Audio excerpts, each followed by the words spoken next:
accounts just like Janae's, some with millions of followers. Let that rise for about 5 hours before turning it out and roughly shaping it into 2 loaves. Serving up a glossy, glamorized version of domestic bliss. It's a very kind of tranquil life, very quiet. There isn't children asking, Mommy, Mommy, Mommy, can I have this, can I have that? You don't have to do like the dishes and walk the dog and work and send an email like all at the same time, which is kind of the daily experiences I have or other working mothers have. Yes, welcome to the conversation. That's why a lot of women are taking that work variable out, because any woman can do the very simple math of understanding that if you don't have a full-time job, you have less responsibilities than you do if you had one. Professor Hee-Jung Chung is director of the Global Institute for Women's Leadership at London's King's College. She's been tracking what's behind the tradwife phenomenon. We're at a point in society where there's a very high level of stress. So if you go on the internet and see this woman who is completely non-stressed, very relaxed, has this very kind of beautiful relationship with their children where they're feeding them homemade, home-milled sourdough bread, it is a bit alluring. So is it a rejection then of modern pressures and the juggle, the chaos? I think there is a bit of a false nostalgia. I think one of the dangers of what the Tradwives are showing is that what they're depicting never existed. This whole idea that, in the 1950s, women were able to look pretty and leisurely kind of break bread from scratch never actually existed. There was a lot of housework to be done. There was a lot of drudgery. And unfortunately, when you decide to be a housewife without any financial means or independence, it does lead to problems with regards to your ability to be autonomous. I find it frustrating that throughout this documentary, they don't distinguish between 2 different things that are happening.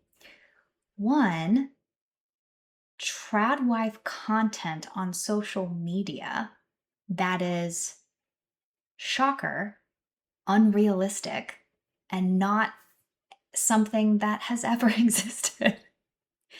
And 2, women who are choosing to put their career on the back burner, women who are choosing to prioritize raising their children and keeping a home. It's annoying and it's dishonest. But the point that she's making about it having never existed is 100% true, and something that I actually learned recently.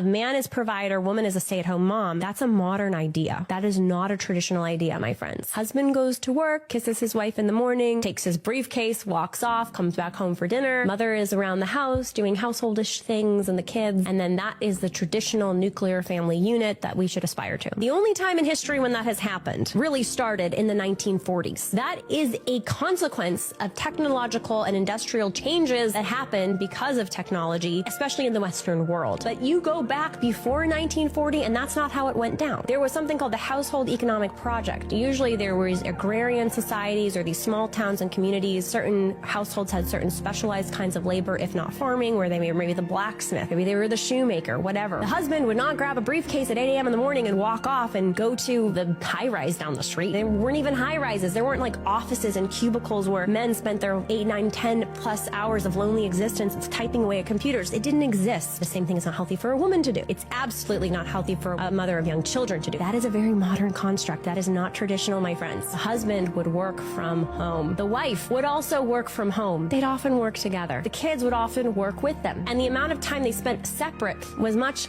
less than the amount of time they spent together. I think it's really funny that I have equated traditional values means that a wife stays home and a husband goes to work. And just one of those things that you don't question until you see something like that and you just think about it for like 3 seconds and you're like, oh yeah, How could that have existed back then? That makes absolutely no sense if you just think about how people live their lives. I also want to touch on the point that she made about women losing autonomy, because it is a valid point and it deserves some contemplation. If one of the spouses in a home is going to choose to forego their career and potentially be set back significantly, depending on the laws of the state, depending on when you got married, depending on the agreements of your marriage, then it is only fair and only loving to sit down before you make that decision and make sure that whoever it is that is giving up their career has a means to take care of themselves if anything were to happen to the marriage. As an adult, you have a responsibility to make sure that you are secure in all kinds of ways, one of the most important ways being financially. We cannot predict the future. Marriages fail all the time. Just like you would make arrangements for if someone were to pass away, i.e., life insurance, you also need to know what the plan is if something were to not work out in the marriage. That is your responsibility as an adult. Professor Chung's research also uncovered some disturbing attitudes among young men. This year, we found that a third of Gen Z men found that women should always obey their husband. A third of Gen Z men. It was just a bit of a shocking figure. This is the kitchen. Typically, when you're giving a statistic like that, you might want to provide some reference points. Italy buys 16 metric tons of popcorn per year. I don't have the context to know if that's a lot or a little, Josh. Coming up, on the hunt for a tradwife. I don't expect to chain her up in the kitchen and say, make me a sandwich. Like, it's not like that at all. Like the subtle tone there.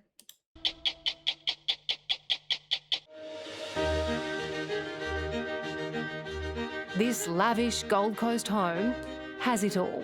6 sprawling bedrooms, a pool, waterfront access to the quintessential Queensland lifestyle. Hi. Amelia, how are you? Nice to meet you. But for owner Tyson Gordon, who's just renovated, Wow, this is beautiful. Thank you, thank you. It's enormous. Perfect family home.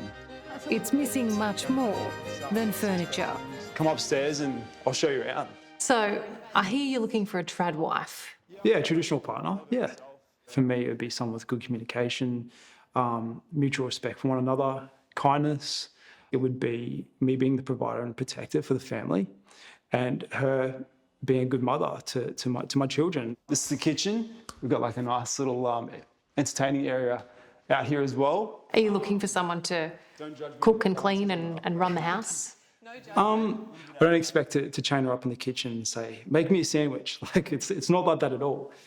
But, you know, if I am out working, if I'm out doing my thing and she wants to stay here, it's a choice. If she wants to stay here and cook and clean and look after the children and go out and fish and use the pool, whatever, I'm all for that. Plan to get a job. I want you to notice how they use that intro clip to tie in a third of Gen Z men think that women should always obey their husbands. They have a clip of him joking about saying that he's going to tell his wife to get in the kitchen and make him a sandwich, which, come to find out, is a response to... So, to be clear, are you looking for somebody to cook and clean and look after you? He's being very careful with his words, and he's making a joke, trying to lighten the situation, because he's saying, yeah, I'm not trying to be a dictator here. I'm trying to describe a particular lifestyle that I would like to live alongside someone who also wants to live that way. Getty out there, have some tinnies and Make get some no jet mistake, skis and, Tyson is start a adamant family. he's a modern man. And I just want to make it clear as well, I want her to actually have time for herself because I feel like it's important we all need our own time as well. So she's not just going to be locked up in here all day. It's nothing like that. My past has not been without heartbreak. I've been married before. Tyson's mission to find his perfect partner, a tradwife, led him to reality TV and Nine's Married at First Sight, where he fast became public enemy #1. But you do. I'm challenging you on your... I know exactly what I want in my wife. Someone that's submissive. Someone that's not going to say, would you be a house husband? He claims his greatest crime was being inarticulate. So submissive was the wrong word to use. Traditional is the word I was looking for, and the traditional is the word I wanted to use. So to be clear then, are you looking for a woman to serve and obey you? I'm not looking for a dog. I'm not looking to put my wife on a leash at all. I think it comes down to choices. I think it's really important for the mother of my children to stay at home for as long as she likes, to be able to bond with my children, or our children, I should say. And if she wants to go back to work, I'll support that. If she wants to stay at home and cook and clean, I'm not going to argue with that. That's completely fine. So there's really nothing wrong with wanting a traditional relationship in this day and age. I think if you can financially support it, then why not? I think it's really funny that they are doing their darndest to make this man out to be a villain. And I haven't seen any of the reality TV that they are referencing, but it sounds like this man at least has the self-awareness to be like, you know what? That word submissive is not, it's not a good descriptor for what I'm even looking for. So let me reintroduce myself. She keeps saying tradwife over and over, and he says, I want a traditional partner. He goes on to describe that I want mutual respect. I don't care if she goes back to work. That's fine with me. I just want there to be a bond between her and my children, which, can we all agree, that's really great for society, for our economy at large? Like, well-bonded children become well-adjusted adults, become well-contributing members of their communities and economies. Like, I don't see anything wrong with what I just saw there. And you're going to have to tune in next time to find out why I'm wrong for thinking that his perspective is unproblematic. Please like and subscribe.